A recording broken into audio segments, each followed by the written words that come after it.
करनी है कि इसके अंदर ये ध्यान रखना आपको, इसके अंदर डिग्री प्लस में मार्कशीट, वो मैं आपको आगे बताने वाला हूँ। डिग्री प्लस में मार्कशीट क्या होने वाली है। इस जो एससी एसटी कैंडिडेट उनके तो कोई दिक्कत नहीं रहती, लेकिन जो ओबीसी हो गए, ईडब्ल्यूएस हो गया, उनकी दिक्कत रहती है। तो नया लेकर जाना है, पुराना लेकर जाना है, नया पुराना हो गया तो उसके साथ में और क्या लेकर कि किन कौन से अधिकारी के यहाँ पर आपको चरित्र प्रमाण पत्र लेकर के जाने हैं, आपको पुलिस वेरिफिकेशन लेकर जाना है या नहीं लेकर जाना। हेलो, जय हिंद, नमस्कार साथियों, आप सभी का अपने YouTube channel DK fire academy में हार्दिक स्वागत है। तो साथियों, आप सभी को खुशखबरी मिल गई होगी कल शाम को कि जो आपका फायरमैन का डॉक्यूमेंट्स वेरिफिकेशन का शेड्यूल है वो जारी हो चुका है। अब यहां पर जो साथियों बात आती है कि आपके फॉर्म है, ऑनलाइन फॉर्म है, वो कब से भरे जाएंगे, प्लस में जो डीवी की जो डेट है वो क्या होने वाली है, प्लस में आपको दस्तावेज हैं वो क्या क्या लेकर के जाने हैं, क्या फीस की रसीद आपकी अलग से कटेगी या फिर बाद में जो फॉर्म भरा जाएगा उसी के अंदर इंक्लूड होगी, यानी कि जो भी चर्चा होगी वो बात करेंगे। शैक्षणिक योग्यता, इसके अंदर कौन कौन सी डिग्री लेकर जानी है, आपको मार्कशीट लेकर जानी है कि इसके अंदर ये ध्यान रखना आपको, इसके अंदर डिग्री प्लस में मार्कशीट, वो मैं आपको आगे बताने वाला हूं। डिग्री प्लस में मार्कशीट क्या होने वाली है इसके बारे में चर्चा करेंगे। आयु प्रमाण पत्र आपको ले कर जाना है, और जाति प्रमाण पत्र, जाति प्रमाण पत्र किसको लेकर के जाना है, यानी कि सभी को लेकर के जाना है लगभग लगभग, यानी कि जो एससी एसटी कैंडिडेट उनके तो कोई दिक्कत नहीं रहती, लेकिन जो ओबीसी हो गए, ईडब्ल्यूएस हो गया, उनकी दिक्कत रहती है। तो नया लेकर जाना है, पुराना लेकर जाना है, नया पुराना हो गया तो उसके साथ में और क्या लेकर जाना है ये भी अपन बात करेंगे। मूल निवास की बात करेंगे।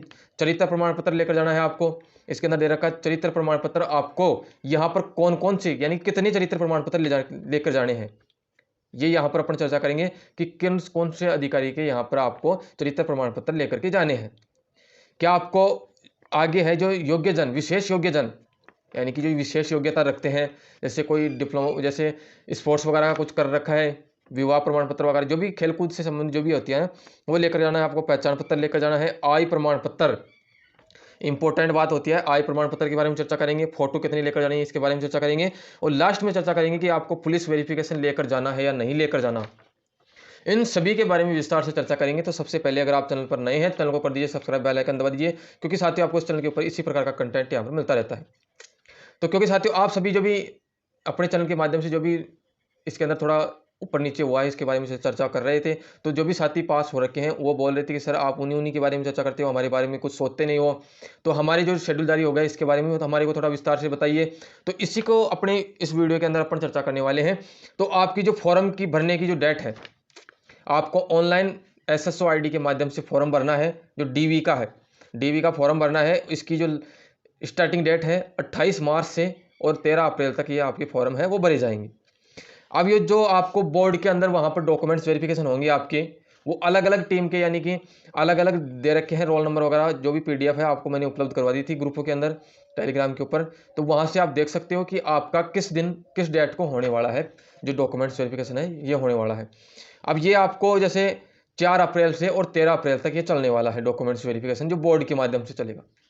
अब ये ध्यान रखना है, जिसका 4 अप्रैल को है, जिसका 4 अप्रैल को है उसको 28 मार्च से ही फॉर्म है वो भर देना है। और फॉर्म भरते टाइम ये आपको ध्यान रखना है बिल्कुल सही तरीके से,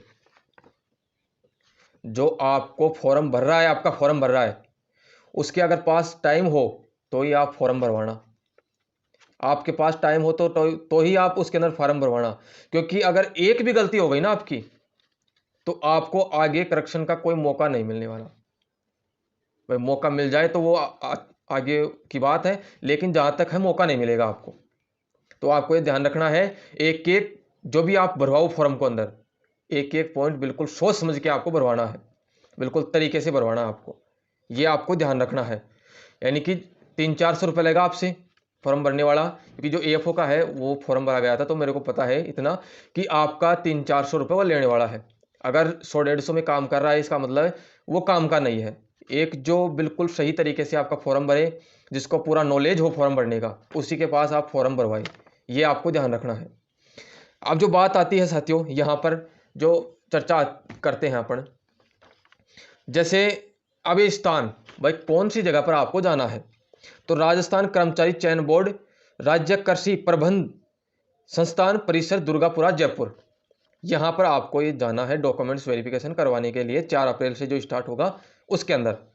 अब ये कहाँ पर है, तो आप नारायण सिंह सर्किल की तरफ से जाओगे तो आपको जो फर्स्ट गेट मिलेगा आरएसएसबी का, तो फर्स्ट गेट के ऊपर नहीं है, तो जिससे अगले आगे जाओगे आप, जो सेकंड गेट मिलेगा, तो सेकंड गेट है वहीं पर आपका ये होने वाला है, यानी कि कृषि प्रबंध जो संस्थान है वो अगले गेट के ऊपर है। ये आपको ध्यान रखना है। आपको ऐसा नहीं सोचना कि ये गेट तो बंद है, वह किसी कारण उस गेट को बंद भी कर देते हैं, जो ओल्ली तरफ है उसको बंद भी कर देते हैं, तो अगला वाला गेट है उस गेट को आपको वहाँ पर जाना है। वहीं है आपका जो राज्य कृषि प्रबंध संस्थान है, परिसर है, वो वहीं पर है। अब ये आपको दस्तावेज हैं, दस्तावेज आपको क्या क्या लेकर के जाना है, ये बिल्कुल सटीक तरीके से आपको सुनना है। एक एक पॉइंट आपके लिए मायने रखने वाला है, तो बिल्कुल ध्यानपूर्वक सुने। एक तो ऑनलाइन आप जो फॉर्म भर रहे हो, ऑनलाइन आप जो फॉर्म भरोगे 28 मार्च से, उस फॉर्म की 2 फोटोकॉपी आपको ले जानी है। 2 फोटोकॉपी। फोटोकॉपी यानी कि आप फोटोकॉपी क्या निकलाओ, जैसे प्रिंट आउट ही निकलवा लेना।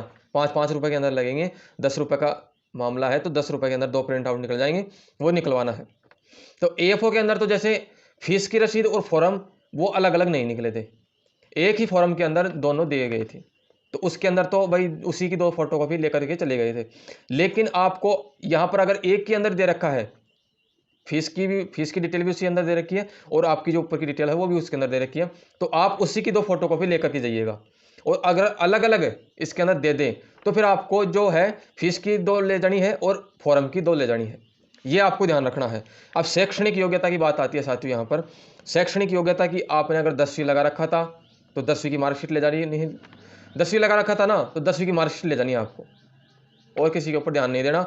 और अगर 12वीं भी लगा रखी थी, कॉलेज भी लगा रखी थी, तो वो सभी भी आपको यहाँ पर ले जाना है। और साथ में आपका जो डिप्लोमा है, डिप्लोमा प्लस में जो डिप्लोमा की मार्कशीट है वो लेकर के जाना है। अब यहाँ पर जो बात आती है साथियों, मार्कशीट प्लस में डिग्री, मार्कशीट प्लस में आपको डिग्री है वो दोनों लेकर के जाना है वहाँ पर, क्योंकि मार्कशीट और डिग्री है वो दोनों अलग अलग होती है, यहाँ पर ध्यान रखिएगा।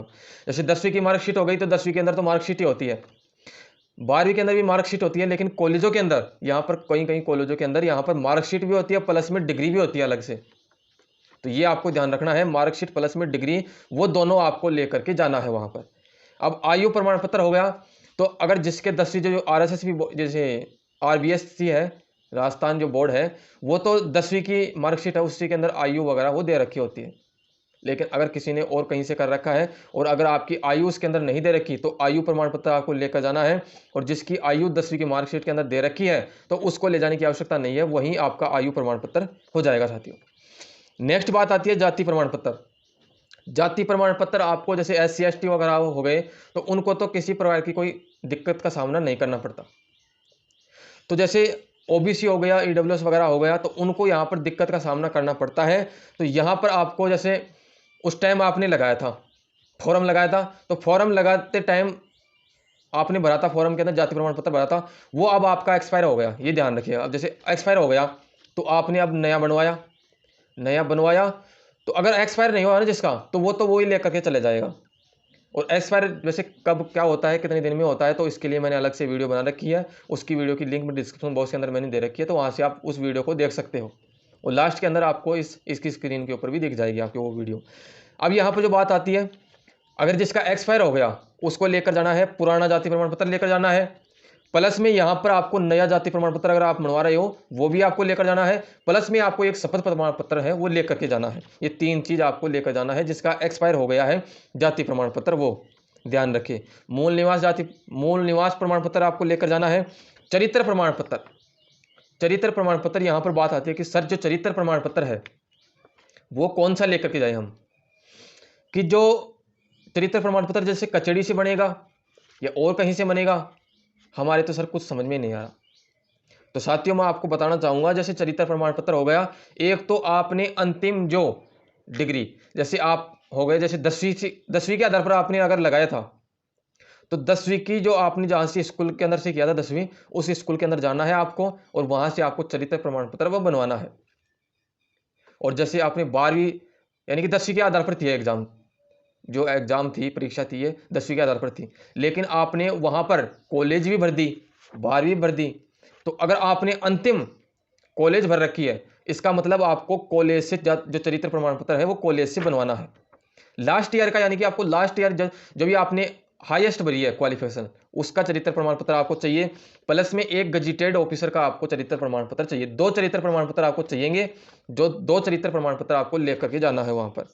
इसके अंदर एक ही चरित्र प्रमाण पत्र, इसके अंदर चरित्र प्रमाण पत्र ही दे रखा है, लेकिन आपको वहाँ पर 2 लेकर के जाने हैं, क्योंकि एएफओ के अंदर 2 चरित्र प्रमाण पत्र वहाँ पर लिए गए थे। ये आपको ध्यान रखना है। विशेष योग्यजन तो विवाह प्रमाण पत्र वगैरह, खेल कूद है जो भी आपके पास है तो वो आप ले जा सकते हो। पहचान पत्र के अंदर अगर आपके पास पहचान पत्र है तो पहचान पत्र ले जाइएगा, पहचान पत्र नहीं है आधार कार्ड ले जाएगा। जिसके पास यानी कि जिसके अंदर आपका एड्रेस भी हो, नाम, पिताजी का नाम, पूरा डिटेल हो ना, जैसे आधार कार्ड के अंदर पूरा डिटेल आती है, जैसे ड्राइविंग लाइसेंस हो गया उसके अंदर पूरी डिटेल आती है, पहचान पत्र के अंदर पूरी डिटेल आती है, ऐसा कोई प्रमाण पत्र हो आपके पास तो ये आधार कार्ड लगभग सभी के पास मिल जाता है, तो आधार कार्ड ही ले जाइएगा आप। अब आयु प्रमाण पत्र, नहीं सॉरी, आय प्रमाण पत्र, आय प्रमाण पत्र किस किस को ले जाना है ये ध्यान रखिएगा।